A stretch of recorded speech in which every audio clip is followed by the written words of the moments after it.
रमण हरि गोविंद जय जय।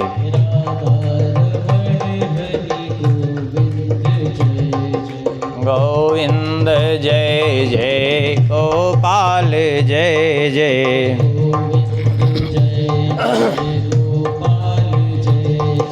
राधा रमण हरि गोविंद जय जय।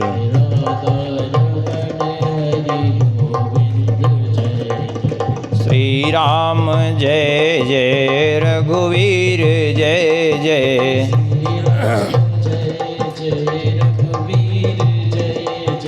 सीता रमण श्री रघुनाथ जय जय।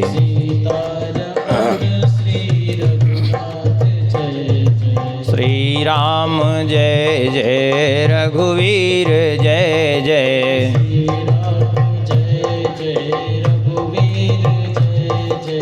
सीतारमण श्री रघुनाथ जय जय।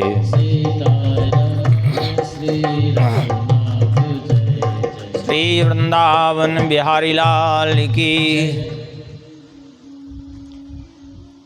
श्री मनु जी महाराज के वंश में तीनों पुत्रियों का वंश श्रवण किया। ज्येष्ठ पुत्र उत्तानपाद जी का वंश श्रवण किया। अब इनके छोटे पुत्र लघुसुत नाम प्रियव्रता ही वेद पुराण प्रशंसा ही जाही। छोटे पुत्र प्रियव्रत जी का वर्णन कर रहे हैं भगवान श्री सुखदेव जी। परीक्षित जी ने प्रश्न किया कि हे भगवान, प्रियव्रतो भागवत आत्मा रामः कथं मुने गृहे रमत यन्मूलः कर्म बंधा पराभवः। प्रियव्रत जी तो आत्माराम महापुरुष थे, फिर वे संसार में कैसे प्रवृत्त हो गए? क्योंकि संसार का सुख कौन ढूंढता है? बोले संसार का सुख वो ढूंढता है जिसको आत्मस्वरूप का सुख नहीं प्राप्त हुआ है। वही तो विषयों में सुख ढूंढता है, वही तो इस शरीर में सुख ढूंढता है। लेकिन जिसे आत्मस्वरूप परमात्मा को सुख प्राप्त हो गया है, फिर वो संसार का सुख क्यों ढूंढेगा? तो आत्माराम थे तो फिर संसार में क्यों प्रवृत्त हुए? भगवान श्री सुखदेव जी कहते हैं वे संसार में नहीं जाना चाहते थे, वे तो विवाह करने से ही मना कर दिए थे। लेकिन ब्रह्मा जी ने उनको प्रकट होकर के आज्ञा दी कि भगवान की इच्छा यही है कि तुम गृहस्थाश्रम में प्रवेश करो, क्योंकि तुम्हारे द्वारा बहुत से ऐसे कार्य हैं जो होने हैं सृष्टि में। तो ब्रह्मा जी की आज्ञा से इन्होंने गृहस्थाश्रम में प्रवेश किया और विश्वकर्मा की पुत्री बर्हिष्मति के साथ इनका विवाह हुआ और 10 पुत्र हुए। आग्नेयद्रैदमजी हुए, यज्ञबाहु, हिरण्यरेता, घृतपृष्ठ, सवन, मेधातिथि, वेतिहोत्र और कवि। इनमें जो कवि, महावीर और सवन थे, ये तीनों तो नैष्ठिक ब्रह्मचारी निकल गए, इन्होंने विवाह ही नहीं किया। और 7 पुत्र जो थे इनका विवाह हुआ। इनका एक दूसरा भी विवाह हुआ और दूसरी पत्नी से उत्तम तामस रैवत का जन्म हुआ। ये तीनों ही मनवंतरों के अधिपति हुए आगे चल करके। एक बार इन्होंने देखा कि पृथ्वी पर आधे में तो प्रकाश रहता है सूर्य का और आधे में अंधकार रहता है। माने आधी पृथ्वी पर दिन रहता है, आधे में रात रहती है। अभी भी ऐसे ही है। तो इन्होंने सोचा हमारे आधे राज्य में दिन, आधे में रात्रि, ये ठीक नहीं है, हम रात्रि होने नहीं देंगे। ऐसा निश्चय करके इन्होंने क्या किया, एक रथ पर सवार हुए और अपने शरीर में सूर्य के समान दिव्य तेज प्रकट कर लिया। अब एक ओर सूर्य तप रहे हैं, प्रकाशित कर रहे हैं जगत को, तो दूसरी ओर ये 7 दिन तक ये घूमे, पृथ्वी के 7 चक्कर लगाए रथ से। परिणाम ये हुआ कि इनके रथ के पहिए से 7 समुद्र तैयार हो गए। अब 7 समुद्र भी तैयार हो गए और फिर ब्रह्मा जी ने प्रकट होकर के कहा, रुको, ये क्या कर रहे हो तुम? बोले रात्रि हो जाती है इसलिए रात्रि से लोगों को बचा रहे हैं। अरे बोले रात्रि से बचा रहे हो कि समस्या पैदा कर रहे हो तुम? अरे जितना दिन आवश्यक है जीव मात्र के लिए, उतना रात्रि भी अत्यंत आवश्यक है। यदि जीवों को विश्राम नहीं मिलेगा तो ये सब मर जाएंगे। किसी को अगर विश्राम न मिले तो क्या होगा? अभी कुछ दिन कोई न सोवे तो पागल हो जाएगा। वो एक स्थिति होती है, एक स्थिति तक पहुंचने से मनुष्य पर कोई प्रभाव नहीं पड़ता हो, चाहे दिन रात जगे। लेकिन जब तक उस स्थिति तक नहीं पहुंचता तब तक सामान्य व्यक्ति यदि न सोवे तो पागल ही होगा। ऐसे कई लोगों को हम स्वयं भी देखे हैं। कई साल पहले की हाल है, एक सज्जन आए अपने आश्रम में, दूसरे स्थान के संत थे, नई अवस्था थी और वो नए नए बने हुए थे। अब उनको जब हम रात में उठते जितनी बजे, तो उनको बैठा हुआ देखते अपने आसन पे। एक दिन हमने पूछा, भाई तुम सोते नहीं हो क्या?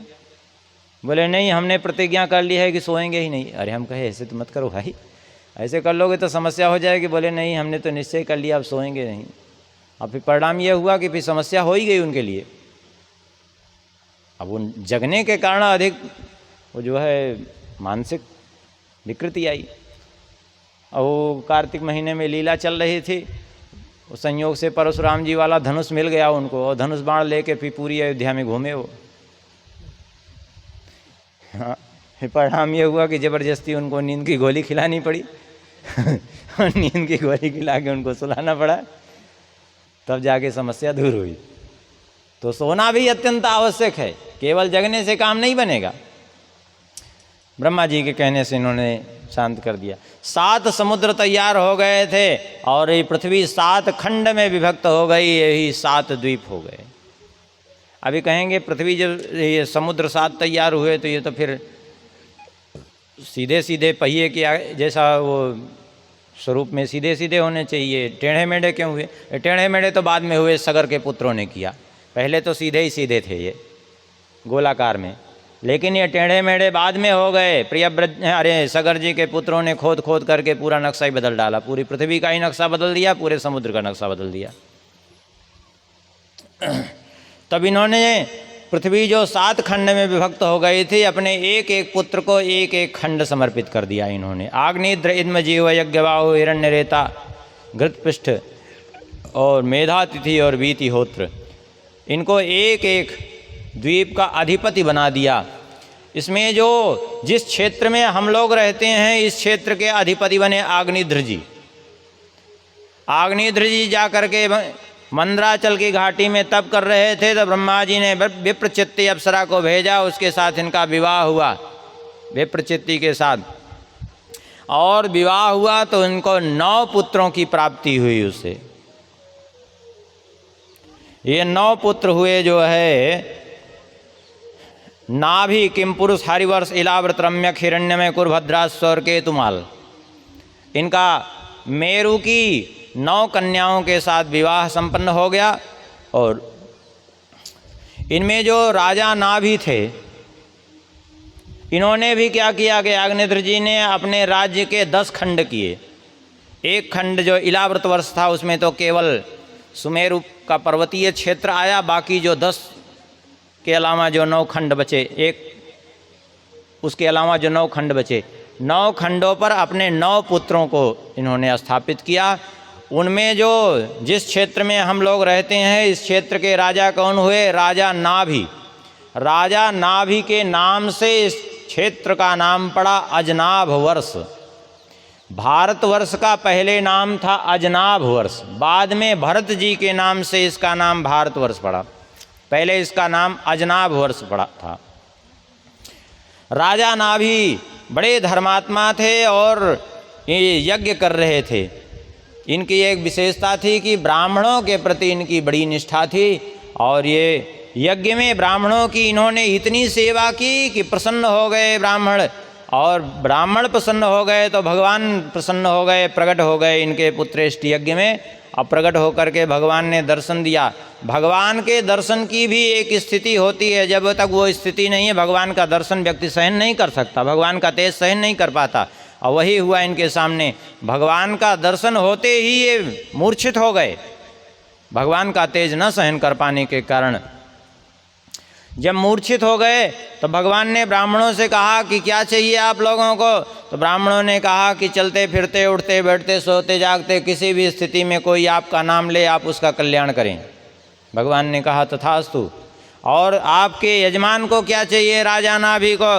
ब्राह्मणों ने कहा कि आपके समान पुत्र चाहते हैं। भगवान हंस पड़े। भगवान ने कहा हमारे समान तो ये नहीं चाहते थे, ये तो सामान्य पुत्र ही चाहते थे, लेकिन अब आप लोगों ने कह दिया है तो हम आप लोगों के वचन को नहीं काट सकते, इसलिए हम अपने समान ढूंढें कहाँ, हमारे समान तो कोई नहीं, हम स्वयं पुत्र बन करके आएंगे। तो भगवान स्वयं पुत्र बन करके आए अपने एक कला से, और भगवान का नाम हुआ ऋषभदेव। ये भगवान का ऋषभदेव अवतार। इनके प्रभाव को देख करके देवराज इंद्र को ईर्ष्या हो गई इनसे। देवराज इंद्र ने वर्षा ही बंद कर दी। देवराज इंद्र की इस करतूत पर इनको हंसी आई और अपने योग बल से इन्होंने वर्षा कर ली। पूरी बढ़िया से अच्छी से खेती हो गई। देवराज इंद्र देख करके लज्जित हो गए, भाग करके आए, चरणों में पड़ करके क्षमा मांगने लगे, हमें क्षमा कर दीजिए प्रभु, हमसे बड़ा अपराध हो गया आपके प्रति। भगवान ने कहा कोई बात नहीं, जाओ हमने तुमको क्षमा किया, लेकिन भविष्य में ऐसा कभी मत करना। बोले ठीक है, अब कभी नहीं करेंगे प्रभु, लेकिन एक हमारी प्रार्थना स्वीकार कर लीजिए तो हमें विश्वास होगा कि आपने हमें क्षमा कर दिया, हम अपना प्रायश्चित करना चाहते हैं। भगवान ने कहा क्या प्रार्थना है? बोले मेरी एक पुत्री है जिसका नाम है जयंती, आप उसका पाणिक ग्रहण कर लीजिए। तो इंद्र की पुत्री जयंती के साथ भगवान ऋषभदेव जी का विवाह हुआ। किसी किसी कल्प से जयंती का विवाह शुक्राचार्य जी के साथ हुआ है, वो अलग बात है, लेकिन भागवत के कल्प के अनुसार जयंती का विवाह ऋषभदेव जी के साथ हुआ। देखिए इसमें कभी भी कथाओं में संदेह इसलिए नहीं करना चाहिए क्योंकि पूरे ग्रंथों को देखा जाए तो 7 कल्प की कथाएं मिलती हैं पूरे ग्रंथों में। किसी ने किसी कल्प की वर्णन कर दिया, किसी ने किसी कल्प की वर्णन कर दिया, इसमें इसलिए कोई कभी संदेह नहीं करना चाहिए। सभी कथाएं सत्य हैं और सभी ठीक हैं। किसी कल्प में कुछ घटित हुई, किसी कल्प में कुछ घटित हुई, इसमें कोई संदेह नहीं करना चाहिए। जयंती के द्वारा भगवान ऋषभदेव जी के 100 पुत्र हुए। एक दिन भगवान ऋषभदेव जी ने अपने 100 पुत्रों को बुलाया और कहा जानते हो ये मनुष्य शरीर किस लिए है? बोले किस लिए है? बहुत बढ़िया बात कही श्री भगवान ऋषभदेव जी ने। नायम देहो देह भाजाम नृलोके कष्टान कामान हते विड्भुजाम ये तपो दिव्यम पुत्र का एन सत्वम शुद्धे यस्मात् ब्रह्म सौख्यम त्वनंतम। ये मनुष्य शरीर केवल जो है सुभोग के लिए नहीं मिला है, विषय भोग के लिए नहीं मिला है। ये विषय भोग तो कुकर और सूकर को भी प्राप्त हैं। हाँ, जो बिष्ठा खा करके जीवन बिताते हैं ऐसे सूअर को भी ये विषय भोग प्राप्त हैं। और मनुष्य भी यदि उसी में लिप्त रहे तो उसमें मनुष्य में अंतर ही क्या है? कोई अंतर नहीं।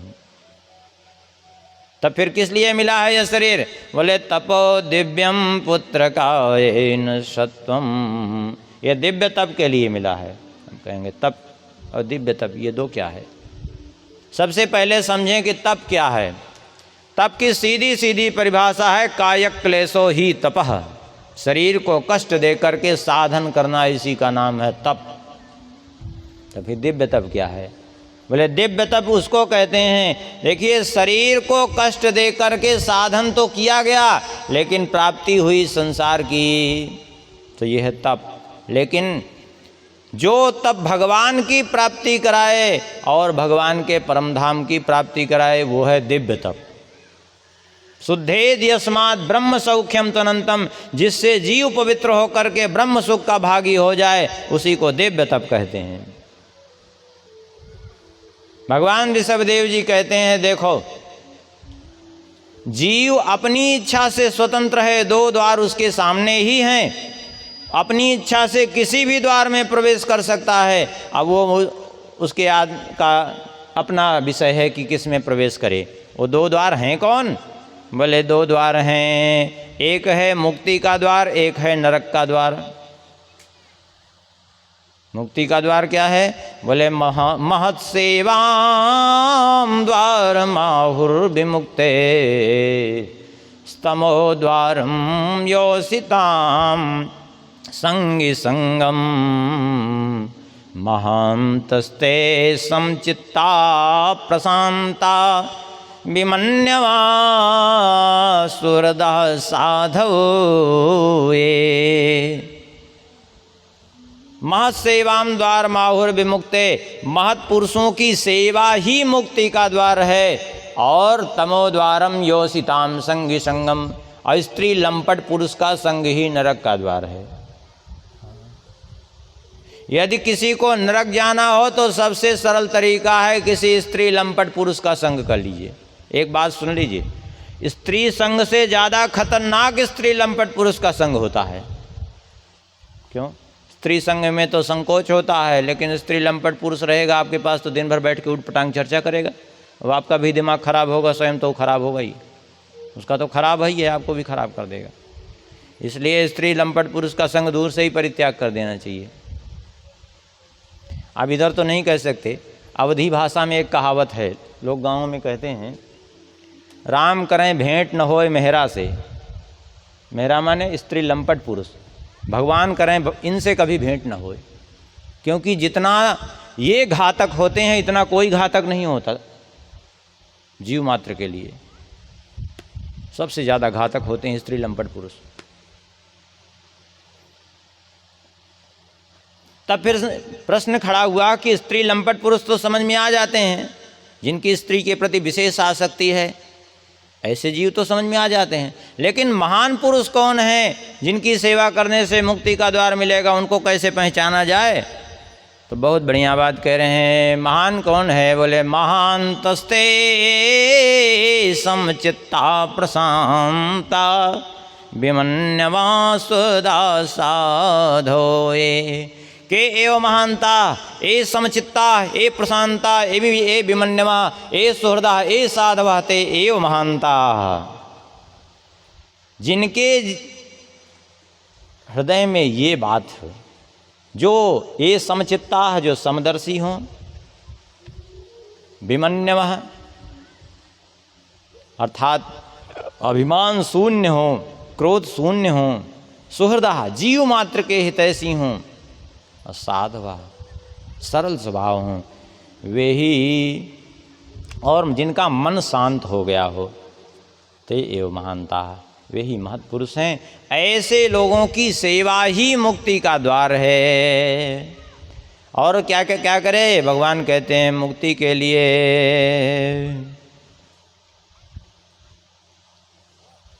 देखिए, इस बात को सभी ने स्वीकार किया है कि दुष्टों का संग सदा छोड़ देना चाहिए। कोई ऋषभदेव भगवान ही नहीं कह रहे हैं, सभी इस बात को स्वीकार करते हैं। श्री सूरदास जी भी कहते हैं, गोस्वामी जी भी कहते हैं, युवा सूरदास जी भी कहते हैं, छाड़ी मन हरि विमुखन को संग, जिनके संग कुबुद्धि उपजत है परत भजन में भंग।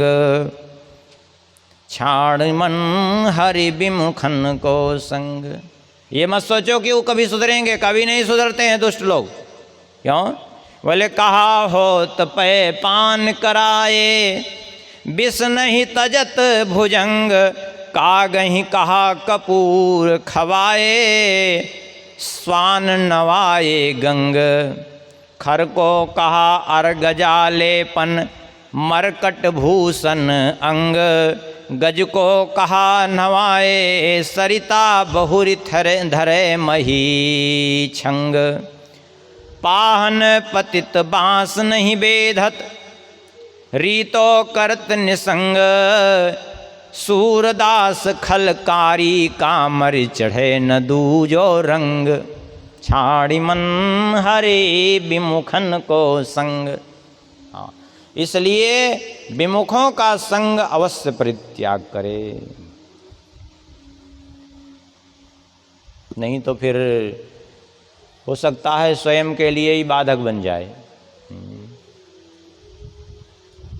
और क्या करे? भगवान कहते हैं मत कर्म भीर्म कथयाच नित्यम, मद्देव संगात गुण कीर्तनान में, निर्वैर शाम्यो पश्मीन पुत्रा, जिहासया देह गेहात्म बुद्धे।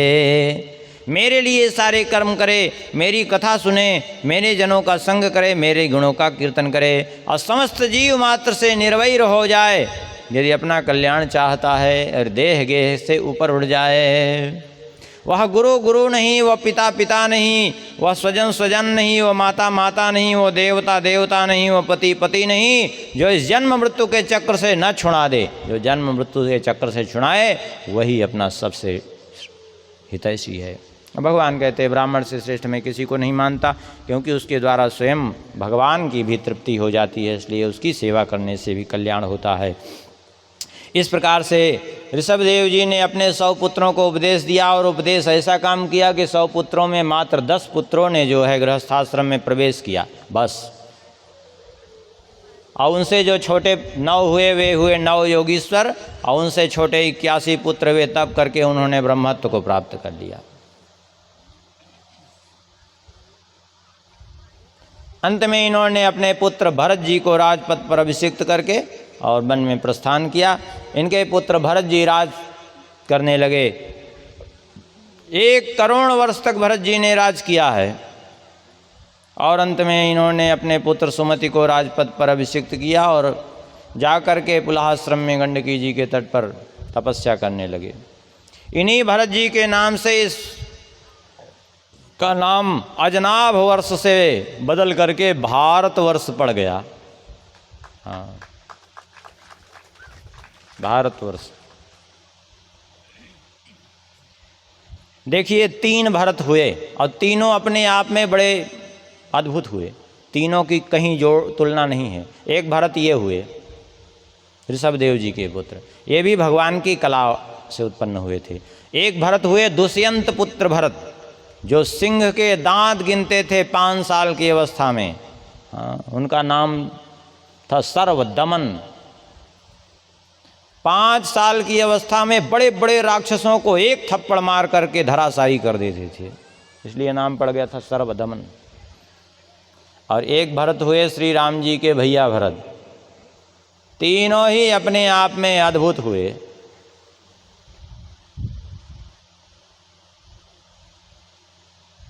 और तीनों ने,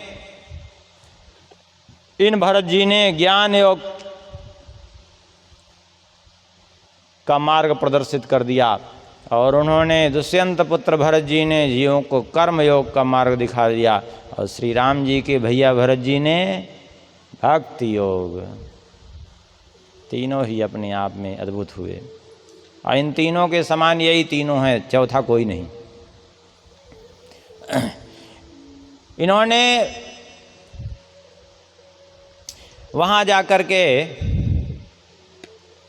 गंडकी जी के तट पर भगवान की आराधना करते हुए पूर्ण ज्ञान में प्रतिष्ठित रह करके भगवान का चिंतन करते हुए अपना समय बिताना प्रारंभ कर दिया।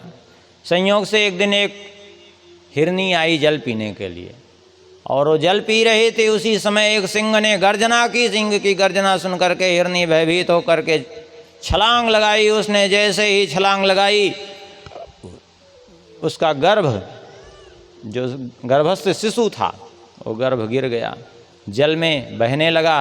वो हिरनी भी नदी तो पार कर गई, लेकिन उसका भी प्राणांत हो गया, जाके वो मर गई गुफा में। इन्होंने उस बहते हुए शिशु को देखा, कूद करके गंडकी जी में निकाल करके उसका पालन पोषण करने लगे और धीरे धीरे वो उसके पालन पोषण में दत्तचित्त रहे। परिणाम ये हुआ कि एक दिन वो कहीं चला गया तो उसी का चिंतन कर रहे थे, न जाने कहाँ चला गया, कोई सिंह व्याघ्र आदि न खा जाए, तो उसको आशीर्वाद देने लगे, तुम जहाँ हो तुम्हारा कल्याण हो। और उसी समय इनका प्राण छूट गया।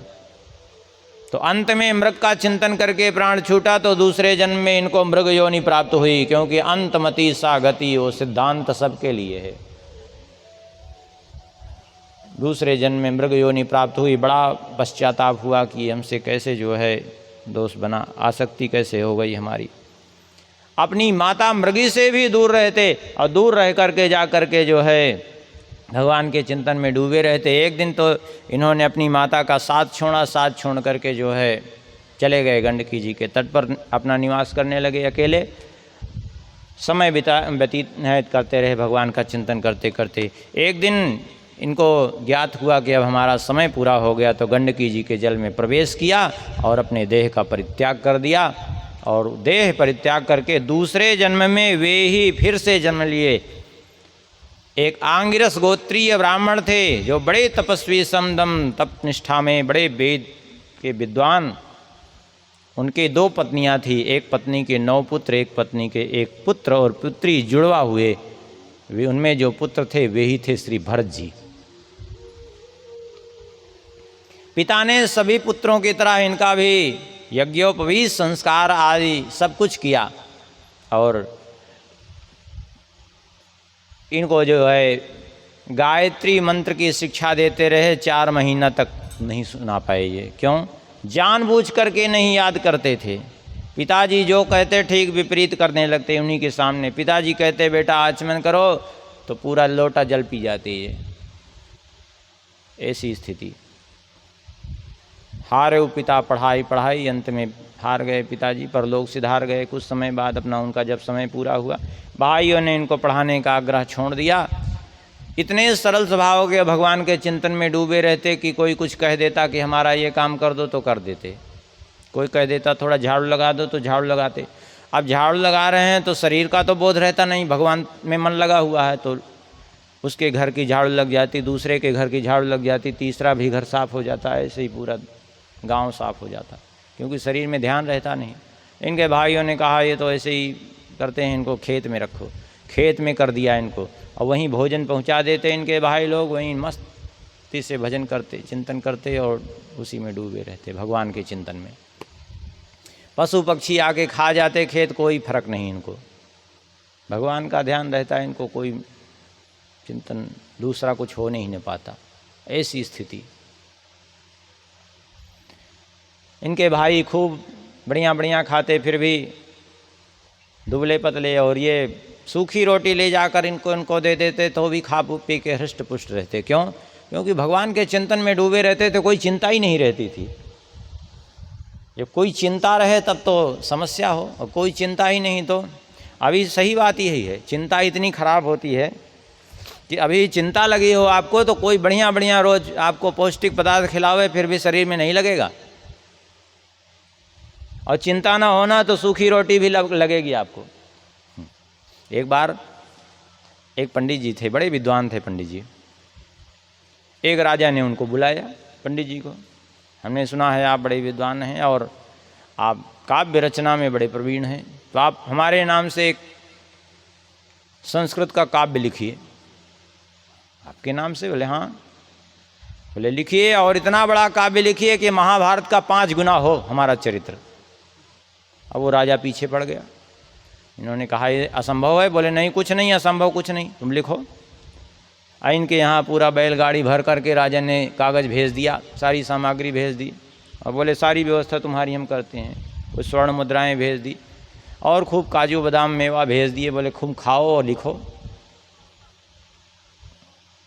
अब वो पंडिताइन खूब बढ़िया बादाम का हलवा वलुआ बना के खिलाती, लेकिन पंडित जी बेचारे चिंता के मारे क्या लिखें, महाभारत का 5 गुना चरित्र राजा का क्या लिखें। इस चिंता के मारे वो बिल्कुल सूखे जा रहे थे, क्योंकि चिंता लगे थे। तो खूब काजू बादाम का हलवा खाने के बाद भी शरीर में लगी नहीं रहा था। एक दिन पंडिताइन ने देखा कि ये तो बड़ी समस्या है, ऐसे तो इनका तो शरीर ही छूट जाएगा। तो पंडिताइन ने एक विधि निकाली, उपाय। सीधा राजा के पास गई बिना पंडित जी को बताए, और राजा से जा कर के कहा कि राजन, और उस ऐसे राजा के पास गई भी तो कहाँ, रानी के पास जब थे राजा, तब रानी भी बैठी, राजा भी पहुँची। पंडिताइन बोले पंडित जी ने हमें भेजा है, जबकि पंडित जी को पता ही नहीं था। पंडित जी ने भेजा है? बोले हाँ। क्यों भेजा है पंडित जी ने? बोले पंडित जी ने भेजा है कि एक समस्या खड़ी हो गई है उनके सामने। बोले क्या समस्या है? बोले पंडित जी ने पूछा है कि रानी के केवल 25 पति ही लिखने हैं उसमें ग्रंथ में, कि और ज़्यादा बढ़ाने हैं, यदि कहिए तो बढ़ा दिया जाए। बोले क्या मतलब है कि 25 पति का मतलब क्या है? ऐसी भी 25 पति लिखने की क्या ज़रूरत? अरे बोले 25 तो लिख गए हैं, और अगर लिखना हो तो बढ़ा दिया जाए। राजा ने कहा 25 कैसे लिख गए? बोले इसलिए कि महाभारत का 5 गुना ग्रंथ लिखना है तो द्रौपदी के 5 पति थे तो रानी के 25 पति होंगे तब तो 5 गुना बनेगा। महाभारत का 5 गुना ग्रंथ लिखना है कि नहीं? बोले हाँ। अरे तो द्रौपदी के 5 पति थे कि नहीं? बोले हाँ। तो बोले रानी के 25 पति होंगे तब तो लिखा जाएगा, और 25 से कम हो तो लिखा ही नहीं जाएगा। और यही तो पंडित जी ने पूछा है कि 25 लिख गए हैं और बढ़ाना हो तो बढ़ा दें। बोले 25 लिख गए? बोले हाँ। बोले तुरंत अभी जाके उसको जला दो, एक भी पन्ना बाहर नहीं जाना चाहिए, नहीं तो हमारी कितनी निंदा होगी संसार में। सारी समस्या दूर हो गई। पंडित जी को पंडिताइन ने कहा कि अब सारी समस्या दूर हो गई, अब आपको कुछ भी लिखने की ज़रूरत नहीं है। देखिए, किसी की भी नकल नहीं करनी चाहिए। जो महापुरुष करके चले गए वो कोई नहीं कर सकता।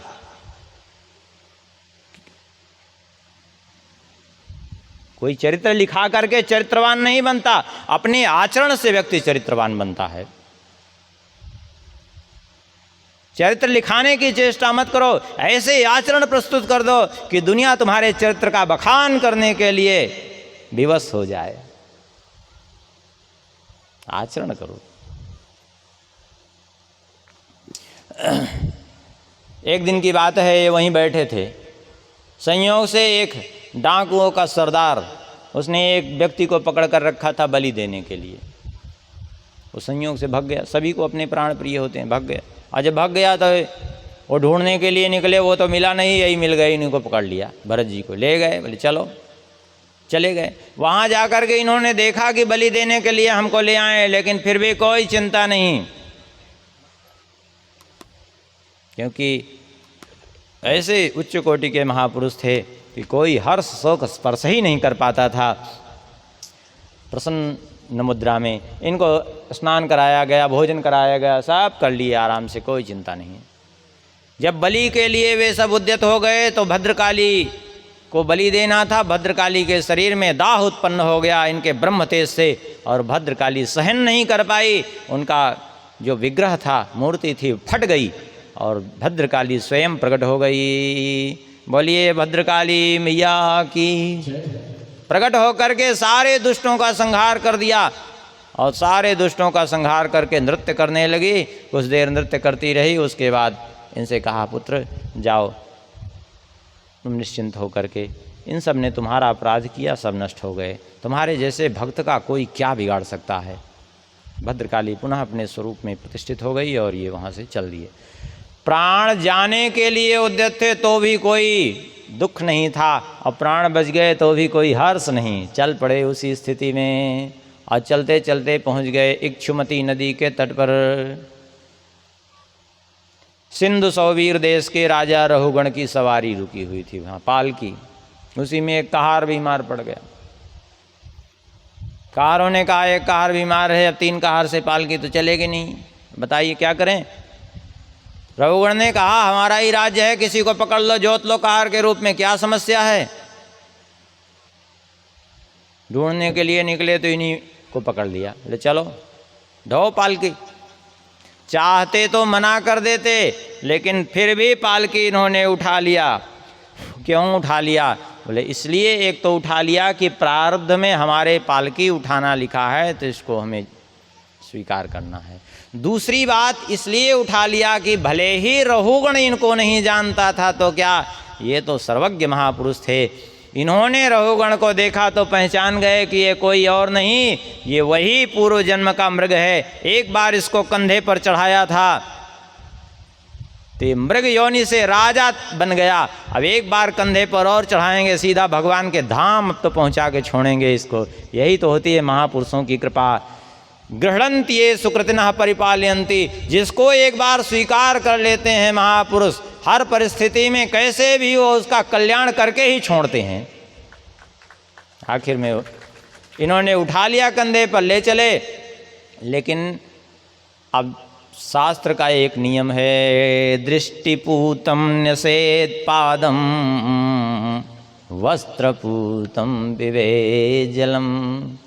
चले तो दृष्टि से देख करके भूमि पर पांव रखे। शास्त्रीय विधान है कि एक बाण भूमि, एक बाण माने 2.5 हाथ भूमि देख करके पांव रखे, कि कोई जीव जंतु दब न जाए। ये उसी हिसाब से चलते, बाकी कहारों से मेल न खाता। पालकी ऊट पटांग चलने लगी। और कोई जीव कदाचित दिखाई पड़ता तो उछल भी जाते, तो पालकी खट्ट खट्ट लगती उसके सिर में। उसने कहा, अरे क्या कर रहे हो कहारों? कहारों ने कहा, हमारा कोई दोष नहीं, अभी जो ये नया कहार जुड़ा है ना, यही सब कर रहा है। इन पर व्यंग वचन बोला, अरे तुम तो बड़े दुबले पतले हो, तुम्हारी कोई मदद नहीं किया, ये है वो, दुनिया भर की बात कही, लेकिन कोई प्रभाव नहीं। तब उसने कटु वचन कहते हुए कहा, अरे तुम जानते नहीं हो, करोमि चिकित्साम दंडपाणिरो यज्जन्ताया स्वाम वजिष्यस, तुम जानते नहीं हो मैं दंडपाणि यमराज के समान तुम्हारी चिकित्सा कर दूंगा, तुम्हारा इलाज कर दूंगा।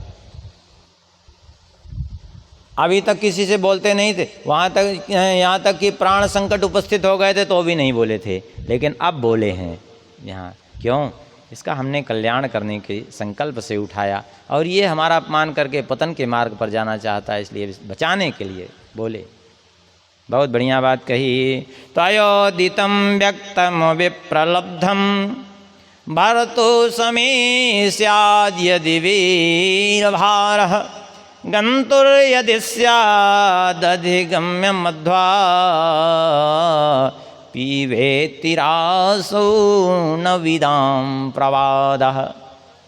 भागवत जल्दीबाजी में सही में हो ही नहीं पाती। सत्य तो यह है कि भागवत के एक एक श्लोक इतने महत्वपूर्ण हैं कि इनकी व्याख्या की जाए तो वर्षों लगेगा। 7 दिन क्या है, 7 दिन कुछ है ही नहीं इसके भागवत के लिए। बहुत बढ़िया बात कही कि आपने जो कुछ भी कहा है उसमें कोई अवहेलना नहीं है, कोई उपालंब नहीं। यदि भार नाम की चीज़ है तो ढोने वाले के लिए है, और मोटा पतला ये सब शरीर का धर्म है, आधि व्याधि ये शरीर के धर्म हैं, मेरे धर्म नहीं है। आप मुझे कहते हैं दंड दे करके सुधारने की बात, तो मैं आपसे पूछता हूँ, दंड दे करके मुझे कैसे सुधार सकते हैं आप? पिसे हुए को पीसने से कोई लाभ कभी होता है क्या? दंड किसको दिया जाता है? शरीर को कि आत्मा को? मैं तो आत्मा हूँ, शरीर से हमारा कोई संबंध ही नहीं है, तो मुझे दंड कैसे दोगे? मुझे दंड दे करके भी तुम्हें लाभ क्या होगा? मैं तो अपनी ही स्थिति में रहता हूँ। इतना सुनकर के तो रहुगण के कान खड़े हो गए। अरे ये कोई महापुरुष की वाणी हो सकती है, शरीर नहीं आत्मा।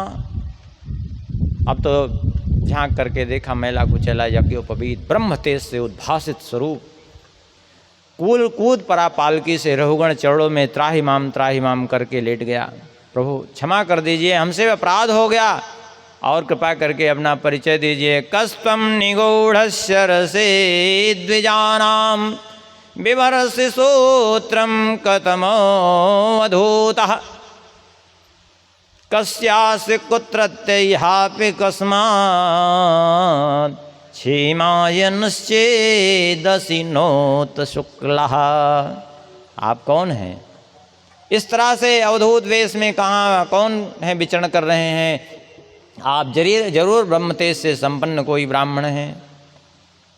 मैं भगवान दत्तात्रेय जी के पास, मैं भगवान कपिल के पास जा रहा था उनसे शिक्षा लेने के लिए। कहीं ऐसा तो नहीं साक्षात भगवान कपिल ही आप आ गए हों, अथवा कहीं भगवान श्री दत्तात्रेय जी ही तो नहीं आ गए विचरण करते हुए हमारे सन्मुख? कृपा करके अपना परिचय दीजिए। मैं बड़ा अपराधी हूँ, मैंने आपका तिरस्कार कर दिया, इस अपराध को क्षमा करिए। क्योंकि नाहम विशंके सुरराज वज्रान नत्रक्षशूलान नयमस्य दंडात् नाग्निर्कुसुमा नीलवित्तपास्त्रे छंके भ्रसम ब्रह्मकुलावमानात्। मैं देवराज इंद्र के वज्र से नहीं भयभीत होता हूँ, शंकर जी के त्रिशूल से भी मुझे कोई भय नहीं है, और यमराज के दंड से, अग्नि, सूर्य, चंद्र, कुबेर, इन सब के अस्त्रों से भी मैं भयभीत नहीं हूँ। मुझे भय है तो केवल ब्रह्म कुलावमानात्, ब्राह्मण कुल के अपमान से। क्यों? क्योंकि इंद्र कुलिस माम शूल विशाला काल दंड हरि चक्र कराला, जो इन कर मारा नहीं मरई, विप्ररोष पावक सो जरई। मुझे क्षमा कर दीजिए, आप कौन है? लेकिन आपने जो एक बात कही, ये बात हमको बिल्कुल समझ में ही नहीं आई। लेकिन क्या बात, क्या नहीं समझ में आई तुमको? बोले आपने कहा कि मुझको दंड देना व्यर्थ है। तो किसी को भी दंड देना कैसे व्यर्थ हो सकता है? क्यों? क्योंकि स्थाल्यग्नितापात पैसोभितापस तत्तापतस्तंडुलगर्भरंध्री, देह इंद्रियाश्वास सन्निकर्षात्, तत्संसृति पुरुषस्यानुरोधात्। बहुत बढ़िया बात। आजकल के जैसे कुतर्क लोग करते हैं, बिल्कुल इसी भाषा में प्रभुगण ने कहा कि अग्नि है, अग्नि के ऊपर रख दी जाए बटलोई, बटलोई में डाल दिया जाए जल, और जल के भीतर डाल दिया जाए चावल।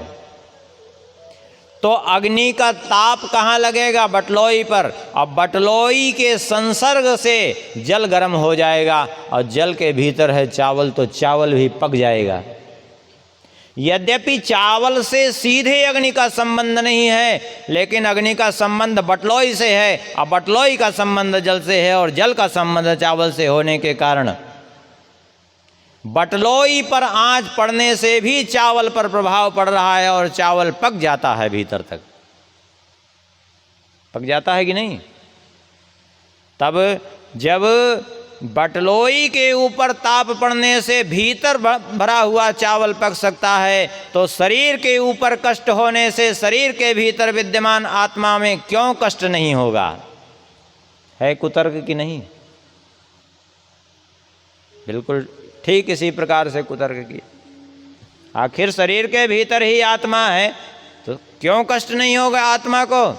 बहुत बढ़िया बात श्री जड़ भरत जी ने कहा, डांट दिया। अरे मूर्ख, अको विदह को विदवाद वादान वदस्यथो नाति विदाम वरिष्ठ। तुम अपने को विद्वान समझते हो, लेकिन वास्तव में तो तुम मूर्ख ही हो।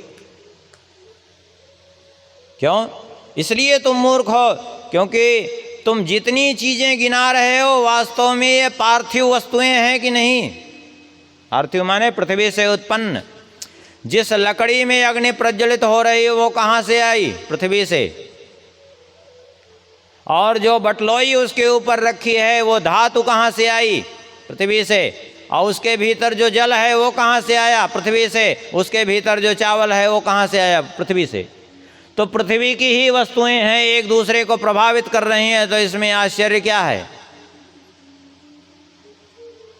और आत्मा से शरीर का कोई संबंध नहीं, उस पर कैसे प्रभाव पड़ सकता है? नहीं बात समझ में आई? नहीं आई तो थोड़े दूसरे ढंग से समझाते हैं। हम आपसे पूछें, बटलोई में रखा हुआ चावल पक जाएगा, ठीक है, लेकिन आप बटलोई पे पानी चढ़ा दीजिए, आग जला दीजिए, और उसमें चंद्रमा का प्रतिबिंब पड़े, चंद्रमा बटलोई में दिखाई पड़ रहा है, तो हम आपसे पूछें कि दिन रात पानी खौलाते रहिए, क्या चंद्रमा भी गर्म हो जाएगा क्या? चंद्रमा पर कोई असर होगा? नहीं होगा। क्यों नहीं होगा? अरे है तो उसमें बटलोई में। बोले होते हुए भी उसमें नहीं है। बटलोई में चंद्रमा दिखते हुए भी है ही नहीं, उससे सर्वथा विमुक्त है वो। इसी प्रकार से शरीर में आत्मा रहते हुए भी शरीर से सर्वथा पृथक है, तो शरीर की क्रियाओं का आत्मा पर कैसे प्रभाव पड़ सकता है?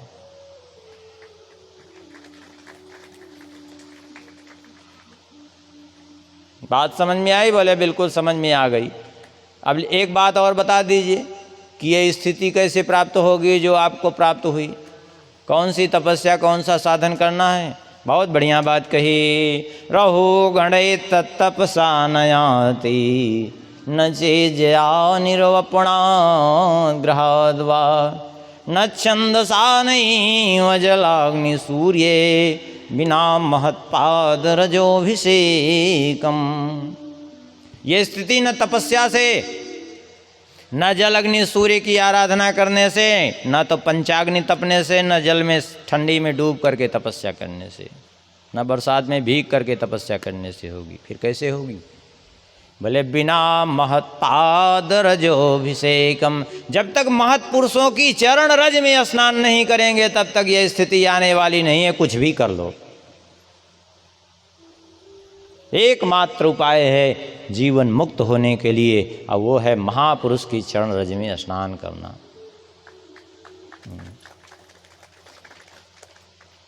कहते हैं भगवान श्री जड़ भरत जी महाराज कहते हैं, देखो ये संसार है और इस संसार में 6 डाकू हैं, काम क्रोध लोभ मोह मद मत्सर, जो कदाचित जीव रूपी यात्री पुण्य भी कदाचित इकट्ठा करता है। तो जैसे कोई व्यापारी धन इकट्ठा करे तो डाकुओं और जंगल से गुजर रहा हो तो डाकू लूट लेते हैं, ऐसे ही संसार एक जंगल के समान है। और ये जीव रूपी व्यापारी पुण्य रूपी धन जो ही इकट्ठा करता है, एक काम क्रोध लोभ मोह मद मत्सर रूपी डाकू उसको सब का सब लूट लेते हैं, सब खत्म कर देते हैं। ये है जीव की दशा। राजर्षि भरत जी के चरित्र का कोई अनुकरण करना चाहे तो उसी प्रकार से संभव नहीं है जैसे कोई मक्खी गरुड़ जी का अनुकरण नहीं कर सकती। भरत जी के पुत्र हुए सुमति, जिन्होंने ऋषभदेव जी का अनुकरण किया। यद्यपि ऋषभदेव जी की जैसी स्थिति नहीं थी, लेकिन ऋषभदेव जी का इन्होंने अनुकरण किया जो अनुचित ही था। बाद में जो है कलयुग में अरहत ने इनका अनुकरण किया और वहीं से एक नए परंपरा की शुरुआत हो गई जिसको जैन धर्म कहते हैं। भुवन कोश का वर्णन किया, भिन्न भिन्न वर्षों का वर्णन किया। सभी वर्षों में भगवान किसी न किसी रूप में रहते हैं। भद्रास वर्ष में भगवान हयग्रीव के रूप में विराजमान रहते हैं, हरिखंड वर्ष में नृसिंह रूप में भगवान विराजमान रहते हैं और वहाँ प्रहलाद जी उनकी सेवा करते हैं। केतमाल वर्ष में कामदेव के रूप में विराजते हैं, लक्ष्मी जी से सेवित होते हैं। रम्यक वर्ष में भगवान मत्स्य रूप में मनु जी के द्वारा सेवित होते हैं। हिरण्यमय वर्ष में कच्छप रूप में भगवान अर्यमा के द्वारा सेवित होते हैं और उत्तर कुरुवर्ष में भगवान बाराह रूप में पृथ्वी की देवी के द्वारा सेवित होते हैं। किमपुरुष वर्ष में राम लक्ष्मण भरत शत्रुघ्न के रूप में हनुमान जी के द्वारा सेवित होते हैं और भारतवर्ष में भगवान नर नारायण के रूप में बद्रिकाश्रम में निवास करते हैं। और इनकी सेवा कौन करते हैं? श्री नारद जी महाराज। आज भी नर नारायण भगवान की सेवा नारद जी ही करते हैं। और इनमें जितने वर्ष गिनाए गए, इनमें सबसे श्रेष्ठ है भारतवर्ष, क्योंकि यही भारत भूमि है जिसको पाने के लिए बड़े बड़े देवता भी लालायित रहते हैं। ये कर्म भूमि है और यहीं भगवान की प्राप्ति की जा सकती है। अन्य जो लोग देश हैं, द्वीप हैं, वे सब भोग भूमि है। लेकिन कितना बड़ा दुर्भाग्य है कि आज भारत के लोग अन्य लोगों का अनुकरण कर रहे हैं और अन्य लोगों की क्या दशा है, वो भारत के लोगों का अनुकरण कर रहे हैं। सब कुछ भारत से लोगों को प्राप्त हुआ और यहाँ के लोग इसकी महिमा को भूल गए। ऐसी दशा हो गई। भुवन कोश का वर्णन किया है और अन्य भिन्न भिन्न ग्रहों की स्थिति का भी वर्णन किया है। पृथ्वी के ऊपर राहु, उसके ऊपर सूर्य, उसके ऊपर चंद्र, इस प्रकार से सबका वर्णन किया है। और अंतरिक्ष लोक तक पूरे ग्रह विद्यमान हैं। जितने ग्रह हैं सब अंतरिक्ष लोक में ही हैं। और अंतरिक्ष लोक के ऊपर है स्वर्गलोक, स्वर्गलोक के ऊपर है महरलोक, महरलोक के ऊपर जनलोक, जनलोक के ऊपर तपलोक, उसके ऊपर सत्यलोक। ऐसे ही नीचे भी 7 लोक हैं। 7 लोक के ऊपर पृथ्वी को लेकर के 7 लोक, और नीचे अतल वितल सुतल तलातल रसातल महातल और पाताल, ये 7 लोक इसके नीचे हैं। अब पाताल लोक से भी 30,000 योजन नीचे भगवान शेष जी विराजमान हैं और शेष जी के 1000 फन हैं। उन 1000 फनों में एक फन के ऊपर ये सारा विश्व ब्रह्मांड सिद्धार्थ संलक्ष्यते, एक सरसों के दाने के समान विराजमान है। इसी को गोस्वामी जी ने भी कह दिया, ब्रह्मांड भुवन विराज जाके शीस एक जिमि रज कनी, रज कण के समान, धूल के कण के समान। इस प्रकार से वर्णन किया। परीक्षित जी ने प्रश्न किया, भगवान ये नरका नाम भगवान किम देश विशेषा अथवा बहिस्त्रलोक्या हो सिदंतराली थी, ये नरक कहाँ है, कोई देश विशेष है अथवा त्रिलोकी के बाहर भीतर कोई स्थान है, कृपा करके इसका भी विवेचन करिए। तब भगवान श्री सुखदेव जी कहते हैं ये नरक त्रिलोकी के भीतर ही है। अब थोड़ा नरकों का ध्यान दे करके आप लोग श्रवण करें, क्या क्या कर्म करने से जीवों को क्या दशा होती है। ये नरक लोक कहाँ है, यहाँ से दक्षिण दिशा में 99,000 योजन दूरी पर। 99,000 योजन माने 99,000 को गुणा कर दीजिए 12 से, माने 10,88,000 योजन किलोमीटर। इतनी दूरी पर दक्षिण दिशा में पृथ्वी के नीचे और जल के ऊपर जैसा एक स्वतंत्र देश हो ऐसे ही बसा हुआ है नरक लोक।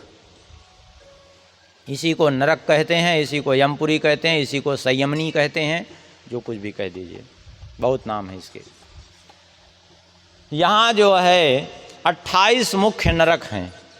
वैसे तो नरकों की संख्या बहुत है, स्कंद पुराण में वर्णन है नरकों की संख्या 55.5 करोड़, लेकिन मुख्य 28 नरक हैं। आप कहेंगे 28 और 55.5 करोड़, इसका कोई जोड़ नहीं समझ में आ रहा है, समझ में आएगा। ऐसे समझ लीजिए जैसे भारत देश है, भारत देश में कितने राज्य हैं, एक एक राज्य में कई कई ज़िले हैं, कई कई ज़िलों में जो है अलग अलग जो है नगर हैं, मोहल्ले हैं, गांव हैं कि नहीं है। ऐसे ही समझ लीजिए नरक को एक देश मान लीजिए, 28 मुख्य नरक उसके अलग अलग राज्य मान लीजिए, और उन 28 में जो अलग अलग छोटे छोटे जनपद के समान दूसरे नरक हैं और छोटे छोटे गाँव के समान दूसरे, ऐसे मिला के जो है, जैसे भारतवर्ष में इतने बड़े देश में देखा जाए तो करोड़ों की संख्या में गांव हो जाएंगे कि नहीं, करोड़ों नहीं होंगे तो लाखों की संख्या में तो हो ही जाएंगे। ऐसे लड़कों की संख्या 55.5 करोड़ हो जाएगी। कुल वैसे 28 हैं, जैसे 28 राज्य मान लीजिए। ये 28 कौन कौन हैं? तामिश्र, अंधतामिश्र, महारौरव, कालसूत्र, असिपत्रवन, सूकरमुख, कुंभीपाक, अंधकूप, कृम्भोजन, संदन, सप्तसूर्मी, वज्रकंटक, सालमणि, वैतरणी, पूयोत, प्राणरोध, विस्सन, लाला भक्ष, सार में आदन, अवीचय, पान, छार, करदम, रक्षो, गण भोजन, सूल, प्रोद्धन, सूक, अवट, निरोधन, पर्यावर्तन और सूची मुख। ये 28 नरक हैं। अब इन नरकों में कौन कौन लोग जाते हैं, अब इनको सुन लीजिए। जो दूसरे के का धन, संतान और स्त्रियों का हरण करते हैं वे तामिश्र नरक में डालते हैं उनको।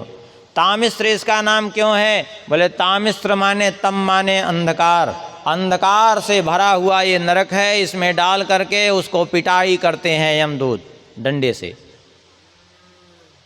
अंधेरा ही अंधेरा है।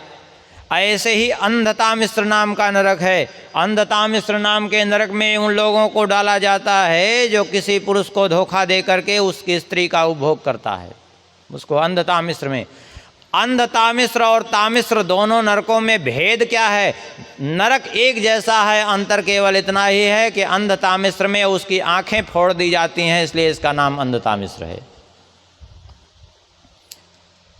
इसके बाद जो लोग अपने शरीर का, अपने परिवार का पोषण करने के लिए दूसरों से द्रोह करते हैं उनको रौरव नरक में डालते हैं। इसका नाम रौरव इसलिए है कि रूरू नाम के विषैले कीड़े होते हैं जो चारों ओर से उसको दंशन करते हैं। सर्प से भी ज़्यादा विषैले होते हैं। सारे शरीर में जलन होती है लेकिन शरीर छूटता नहीं, केवल पीड़ा ही पीड़ा होती है।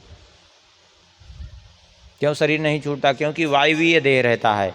उस जो नरक की यातना के लिए देह मिलता है उसमें ना तो अग्नि तत्व होता है, न जल तत्व, न पृथ्वी तत्व।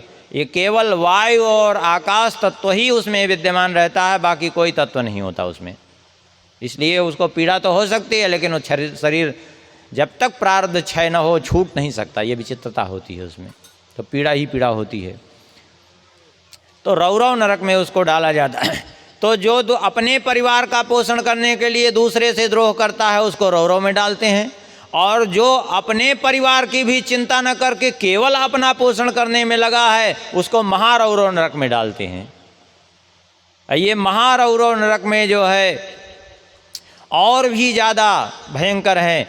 रौरव नरक और महारौरव में अंतर इतना है कि रौरव नरक में तो केवल दंशन करते हैं, और महारौरव नरक में जो रूरू नाम के प्राणी हैं वे उसको खाते हैं नोच नोच करके।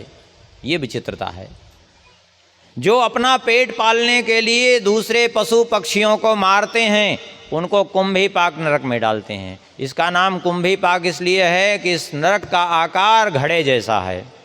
कुंभ माने घड़ा, और उसमें तेल भरा रहता है, वो तेल खौलता रहता है, उस खौलते हुए तेल में उसको डाल दिया जाता है, उसी में पकता रहता है, क्योंकि उसने दूसरे जीवों को ऐसे ही पकाया था। जो माता पिता ब्राह्मण और वेद का विरोध करते हैं उसको कालसूत्र नाम के नरक में डालते हैं। कालसूत्र नाम का नरक 10,000 योजन का घेरा है और तांबे की भूमि है इसमें, और ऊपर से सूर्य का ताप, नीचे से तांबे की भूमि को अग्नि से तपाया जाता है, उसी में डालते हैं, और नीचे से वो भूमि जलती है। जहाँ वो शरीर में स्पर्श होती है वहीं वो छटपटा के इधर उधर गिरता पड़ता है और तड़पता रहता है। और जिन जिन लोगों को उसने पीड़ा पहुंचाई है उनके शरीर में जितने रोम रहते हैं उतने 1000 वर्षों तक उसको पीड़ा पहुंचाई जाती है। जो वैदिक मार्ग को छोड़ करके पाखंडपूर्ण धर्म का आश्रय लेते हैं ऐसे लोगों को असिपत्रवन नाम के नरक में डालते हैं। इसका नाम असिपत्रवन इसलिए है, असि माने होता है तलवार, अपत्र माने पत्ते। इसमें ताल वृक्ष हैं, उसमें तलवार की धार के समान पत्ते हैं, और जब मारते हैं तो तलवार की धार के समान पत्तों से उसका शरीर टूक टूक हो जाता है और उसको पीड़ा होती है, इधर उधर भागता है, अपने कुकर्म का फल भोगता है। जो राजा है राजपुरुष किसी ब्राह्मण को शरीर दंड देता है अथवा किसी निरपराध मनुष्य को दंड देता है उसको सूकर मुख नाम के नरक में डालते हैं। इसका नाम सूकर मुख इसलिए है कि इसका आकार ही सुअर के मुख जैसा है। जैसे कोल्हू में पेरते हैं ना, अरे वो जैसे गन्ना पेरते हैं आजकल, समझिए गन्ना पेरने वाली जो मशीन होती है देखे होंगे आप लोग, ऐसे ही मशीन है यहाँ मनुष्यों को पेरने वाली, उसी में पेराई उसकी होती है। जो खटमल मच्छर आदि जीवों को मारते हैं, खटमल मच्छर जूं आदि विभिन्न प्रकार के जीव हैं, इनको दूसरे की पीड़ा का ज्ञान नहीं है इसलिए इनको मारना नहीं चाहिए, इनसे बचाव करिए लेकिन मारिए नहीं। जो इनको मारते हैं उनको ले जा कर के कहाँ क्या करते हैं, उनको अंधकूप नरक में डालते हैं। ये अंधेरा कुआं है, इसमें खटमल मच्छर जूं आदि विभिन्न प्रकार के जीव रहते हैं, उसी में डालते हैं और वे चारों ओर से ऐसा उसको काटते हैं कि फिर वहाँ बच नहीं सकता। जो पंच महायज्ञ बिना किए केवल अपना पेट पालने में लगे हैं, देखिए भगवान ने जो भी हमें दिया है उसमें केवल हमारा अधिकार नहीं है, उसमें आए गए अतिथि को भी खिलाना चाहिए, ब्राह्मण को भी देना चाहिए, साधु महात्माओं को भी देना चाहिए, गाय हैं इनको भी रोज़ देना चाहिए, इनका भी पोषण करना चाहिए। कुत्ता पालना वर्जित है लेकिन रोटी कुत्ते को भी देना चाहिए। चींटियों के लिए भी अन्न डाल देना चाहिए, कौवे को भी रोटी डाल देनी चाहिए। ये सब जो नहीं करते हैं उनको भी नरक ही जाना पड़ता है। और वे कहाँ जाते हैं, कृमि भोजन नाम के नरक में डाल दिया जाता है। 1 लाख योजन है इसका विस्तार, और उसमें कीड़ा बन करके वो निवास करता है। जो व्यक्ति किसी ब्राह्मण का धन हरण करता है अथवा किसी के भी स्वर्ण रत्न आदि का हरण करता है उसको संदंस नाम के नरक में डालते हैं। संदंस माने सणसी, सणसी समझते हैं आप लोग, सणसी पहले जो है बटलोई उतारने के लिए एक लोहे का यंत्र जैसा लोहे की वो आती थी, उसको सणसी बोलते थे।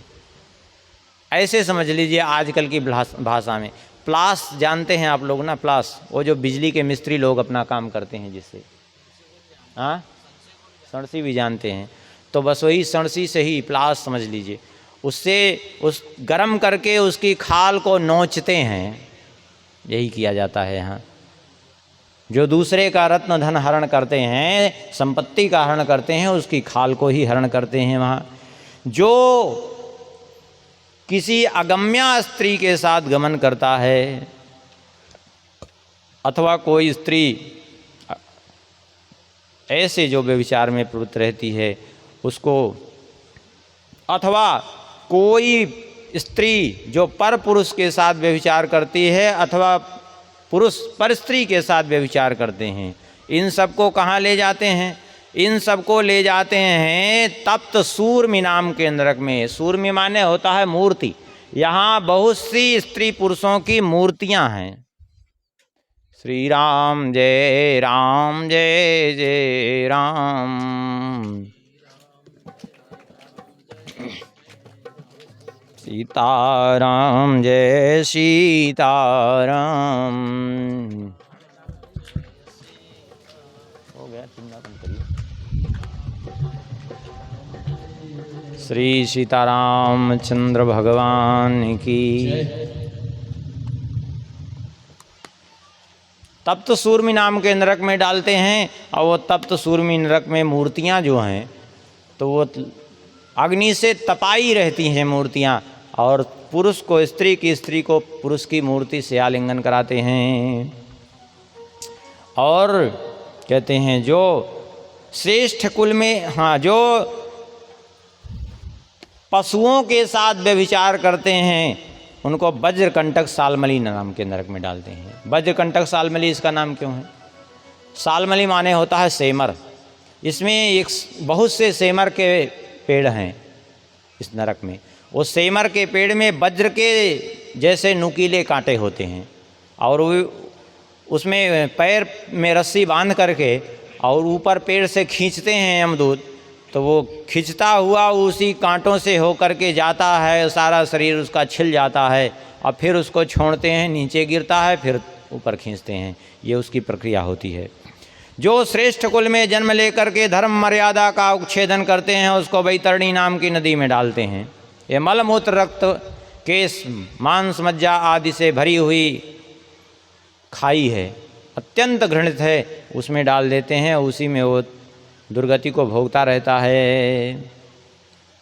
जो पवित्रता का, आचार विचार का परित्याग करके वेश्याओं के साथ संबंध जोड़ते हैं, ऐसे लोग पूयोद नाम के नरक में डाल ले जाते हैं। ये पूयोद नाम के नरक में भी पी, विष्ठा, मलमूत्र, कफ आदि से भरा हुआ है, ये उसी में डाल दिया जाता है, उसी में वो सड़ता रहता है। और जो लोग किसी पशु पक्षियों का शिकार करते हैं, उनको मारते हैं, उसको यमदूत ले जा कर के प्राण रोध नाम के नरक में डालते हैं, और वहाँ डाल करके उसके प्राणों, उस पर बाण बरसाया जाता है यमदूतों के द्वारा, सारे शरीर को बाणों से भेदा जाता है। जो यज्ञ के नाम पर पशुओं की बलि देते हैं उसको विस्सन नाम के नरक में डाला जाता है, और वहाँ जा कर के जो है उसको प्रताड़ित किया जाता है। जो उसका रक्त पान करते हैं वहाँ यमदूत। जो अत्यंत कामातुर होता है और सदैव काम क्रीड़ा में ही रत रहता है, उसको लाला भक्ष नाम के नरक में डालते हैं, और वहाँ उसको घृणित वस्तुएं खिलाई जाती हैं। जो राजा या राजपुरुष इस लोक में किसी के घर में, अथवा कोई भी व्यक्ति हो, किसी के घर में आग लगा देते हैं, किसी को विष दे देते हैं, अथवा गांव व्यापारियों की टोलियों को लूटते हैं, उनको सार में यादन नाम के नरक में डालते हैं। सार में यादन इसका नाम क्यों है? सार में माने होता है कुत्ता। यहाँ 720 कुत्ते रहते हैं कुल। यमराज के पास कितने कुत्ते हैं? 722। 2 कुत्ते रास्ते में रहते हैं, यमलोक के रास्ते में, और ये 720 कुत्ते यहाँ रहते हैं। तो ये जो है 720 कुत्ते इसीलिए नियुक्त हैं कि उसको चारों ओर से नोच नोच करके खाते हैं। जो दूसरे की झूठी गवाही जा कर के देते हैं, व्यापार के समय, दान के समय जो झूठ बोलते हैं, उसको मरने के बाद अवीचिमान नाम के नरक में डाल दिया जाता है। इसका नाम अवीचिमान क्यों है? अवीचिमान माने दिखे कुछ और हो कुछ और, इसके कहते हैं अवीचिमान। यही दशा इस नरक की भी है। यहाँ दिखता तो है ऐसा कि जैसे जल भरा हो भूमि में, लेकिन जल नहीं रहता, वो पत्थर रहता है। ऊपर से पर्वत की चोटी से उसको सिर के बल फेंक देते हैं तो उसी पत्थर पर गिरता है और उसका शरीर, उसका सिर टुकड़े टुकड़े हो जाता है, लेकिन शरीर छूटता नहीं है, बार बार पटका जाता है उसको। जो ब्राह्मण अथवा ब्राह्मणी अथवा व्रत में स्थित कोई भी मद्यपान करते हैं, अर्थात मदिरापान करते हैं, और जो भी क्षत्रिय वैश्य आदि भी सोमपान करते हैं, श्री राम जय राम जय जय राम, सीताराम जय सीताराम।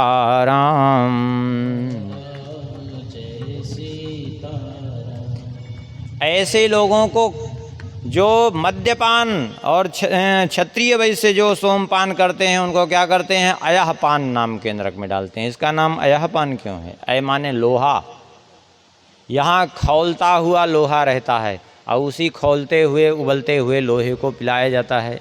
लोहा जब गला दिया जाए, उबलता रहे, उसी को पिलाया जाता है। और जो लोग यक्ष भैरव राक्षस आदि की पूजा करने के लिए मनुष्यों की बलि दे देते हैं, ऐसे लोगों को रक्षोगण भोजन में नाम के नरक में डाला जाता है। यहाँ कसाई लोग रहते हैं, उसको मार मार करके उसके शरीर का रक्तपान करते हैं। जो निम्न श्रेणी का होकर के अपने से जो श्रेष्ठ हैं, अपने से जन्म में श्रेष्ठ हैं, विद्या में श्रेष्ठ हैं, तपस्या में श्रेष्ठ हैं, आश्रम में श्रेष्ठ हैं, ऐसे जो श्रेष्ठ हैं, आचार में श्रेष्ठ हैं, ऐसे लोगों का जो सम्मान नहीं करते श्रेष्ठ जनों का, उनको छार कर्दम नाम के नरक में डाला जाता है। इसका नाम छार कर्दम क्यों है? छार कर्दम माने होता है, छार माने नमक, कर्दम माने कीचड़। यहाँ नमक का बना हुआ कीचड़ है और उसको जगह जगह से शरीर को काट करके और आग के गोलों से दाग दाग करके उसी नमक की मालिश की जाती है उसके शरीर पर। और जले पर कटे पर नमक लगे तो कैसा लगता है, सोच लीजिए। जो लोग वन के निरपराध प्राणियों को बहला फुसला करके, गांव के अथवा वन के किसी भी निरपराध प्राणी को बहला फुसला करके बुला के और उसको खिलवाड़ करते हैं, उसके साथ उसको पीड़ा पहुंचाते हैं, उसको सूल प्रोत नाम के नरक में डालते हैं और उसमें सूलों से उसको बेधा जाता है। जो लोग सर्पों के समान उग्र स्वभाव वाले हैं, सदा दूसरों को पीड़ा पहुंचाने वाले हैं, ऐसे लोगों को दंड सूक नाम के नरक में डालते हैं। यहाँ 5-5, 7-7 मुख वाले सर्प उसका भक्षण कर जाते हैं। जो किसी को ले जा कर के अंधेरी कोठरियों में, गुफाओं में बंद कर देते हैं, उनको ले जा कर के क्या करते हैं? गुफा के भीतर बंद करके विषैली वायु भर दी जाती है उसके भीतर। इस नरक का नाम है अवट निरोधन। ऐसे ही जो लोग घर में आए हुए अतिथि अभ्यागतों का सत्कार नहीं करते, बल्कि उनको ऐसी क्रूर दृष्टि से देखते हैं कि मानो भस्म कर देंगे। हाँ, ऐसे भी लोग हैं। कि कोई आ जाए तो वो सोचेंगे कि अभी आ गया, इसको खिलाना पड़ेगा, चलो। ऐसी ऐसी भी स्थिति हो जाती है। एक सज्जन थे बड़े कंजूस, किसी को कुछ खिलाना नहीं चाहते थे। संयोग से एक बार जो है कुछ मेहमान आ गए तो बोले ऐसा करो कि तुम जो है केवल 2 ही रोटी परोसना, बस इसके अलावा मत परोसना। बोले फिर मांगेंगे तो? बोले तुम पहले मेरे पास आना तो फिर कोई नहीं मांगेगा। ये पत्नी गई उनके पास, अरे बोले 2 रोटी पा तो लिया, अब राक्षस हैं क्या, इससे ज़्यादा पाएंगे? अब बताओ, जो दूसरा पावे वो राक्षस, फिर तो दूसरे खुद ही संकोच में नहीं पाए। ऐसे भी लोग हैं। तो जो अतिथि अभ्यागतों के साथ ऐसा व्यवहार करते हैं उनको क्या करते हैं? बोले उनको पर्यावर्तन नाम के नरक में डालते हैं। जो अतिथि अभ्यागतों को क्रूर दृष्टि से देखते हैं, वहाँ गिद्ध, कंक, बटेर आदि पक्षी रहते हैं, उसकी आंखों को नोच के खा जाते हैं। अरे बोले मूर्ख हो तुम लोग, जो है हम ही लोग बदनाम थे, गिद्ध दृष्टि गिद्ध दृष्टि कहे जाते थे, और तुम लोग हमसे भी गए गुजरे निकले। ऐसे भी लोग हैं। तो ऐसे आए हुए अतिथि अभ्यागतों का तिरस्कार नहीं करना चाहिए। उनको प्रेम से जो है भोजन, अतिथि जो है वो भगवान का स्वरूप माना जाता है। अतिथि देवो भव। जो लोग अपने को धनवान समझ करके सबको टेढ़ी दृष्टि से देखते हैं, सदा धन के नाश की चिंता में डूबे रहते हैं और सदा सर्वदा केवल धन इकट्ठा कर करके जोड़ते रहते हैं, बाकी कुछ नहीं करते, ऐसे लोगों को सूची मुख नाम के नरक में डालते हैं। और सूची मुख नाम के नरक में डाल के क्या करते हैं? उसके शरीर को सिलाई करते हैं। दर्जी रहते हैं यहाँ, उसके सारे शरीर की सिलाई करते हैं। क्योंकि तुम भी ऐसे ही पोटली बांध बांध करके धन की रखे थे, तो तुम्हारे शरीर को भी हम सिलाई कर देते हैं, कुछ निकलने ना पावे बाहर। ऐसे लोग, ऐसे ही हजारों की संख्या में नरक हैं भोगने के लिए। अपने अपने कर्मानुसार जीव भोगता है। ये नरकों की विवेचना की गई, नरकों का वर्णन किया गया, और यहीं पंचम स्कंद की कथा संपन्न होती है। अब संकेत मिल रहा है कि समय हो गया, लेकिन अब हो गया समय तो इधर तो भागवत जी की तो समय कभी नहीं होता, लेकिन अब जैसा आप लोगों का समय हो गया तो हम बंद कर देते हैं, नहीं तो हम तो अभी और चलते। हाँ, तो कथा को यहीं विश्राम से इस भगवत कृपा से कल थोड़ा संक्षेप में प्रसंग को लेकर के जन्म तक पहुंचना पड़ेगा। कल श्री कृष्ण जन्मोत्सव भी मनाएंगे, और शुरू में ही अजामिलोपाख्यान होगा कल, प्रारंभ में ही कथा के। तो अजामिलोपाख्यान अवश्य आप लोग सुने। भगवान के नाम की महिमा का उसमें विवेचन है, और यहीं कथा को विश्राम, भगवान के नाम का कीर्तन करें। सिया बोल सिया बोल सिया सिया बोल, श्री राम राघव रसिकेश बोल।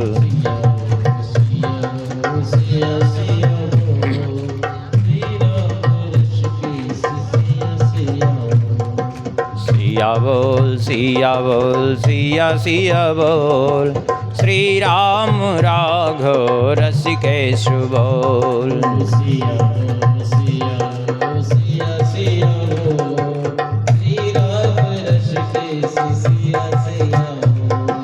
सिया बोल सिया बोल सिया बोल सिया बोल,